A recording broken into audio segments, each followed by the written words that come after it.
am Angel Brake. For the Community Engagement Project, I decided to observe a student in my Summer Jump Start program. This program was designed by my school district to help students who are below grade level in reading.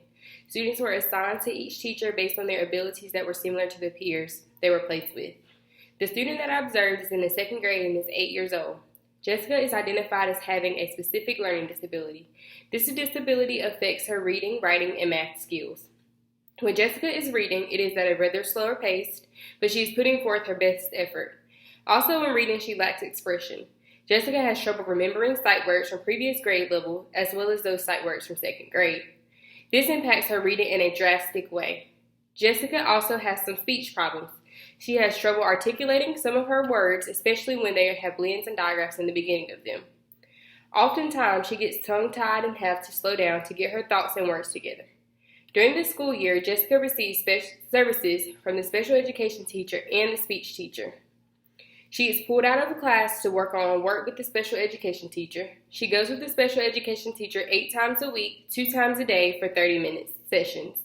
During this time, the student works on assignments that have been modified, work on sight words or math facts and strategies.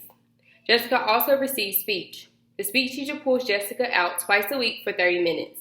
She knows that Jessica is making progress. During the summer program, when having general conversations with her, I noticed that she had become tongue-tied and had her pronouns mixed up. For example, Jessica made the statement, "Me mom and I got new masks." This is something that I noted and we worked on during one-on-one sessions. I noticed that Jessica was focused when we worked on the skill and was able to use the correct pronoun when asked, but later in the session, she returned to using the incorrect pronouns. This is a skill that I noted and passed on during our progress monitoring of students. Since this was the Summer Jumpstart program, Jessica was not receiving her normal services from the speech teacher or the special education teacher.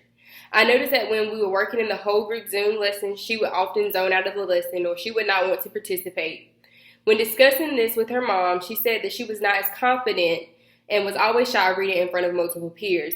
I also noticed that Jessica would be more attentive when it was just one-to-one sessions. When we had free conversation time in the sessions, Jessica would only talk if one of the students started a conversation with her. Her mom noted this is different. During the school year, her teacher noted that she would converse with her peers all the time. She thinks this comes from the pandemic and not being around children as much. If I were a guidance counselor and the teacher reported these notes to me, I would want to reach out to the family to see if we could have a meeting to find supports to keep Jessica socialized during the summer, so this would not be a big adjustment for her when returning back to school. I would also want to know how long has Jessica experienced the shyness when working in front of other students. Is this something the teacher discussed during the school year? Finally, I would like to work with the speech and special education teacher to make a goal for her to communicate more with peers and her teacher. As a school counselor, I would support Jessica by meeting with her weekly and talking with her. I could also meet with her with a couple of her peers as a social club to get Jessica comfortable with talking with her peers. Even though Jessica has been identified as having a specific learning disability and speech trouble, she tries her best and does not give up.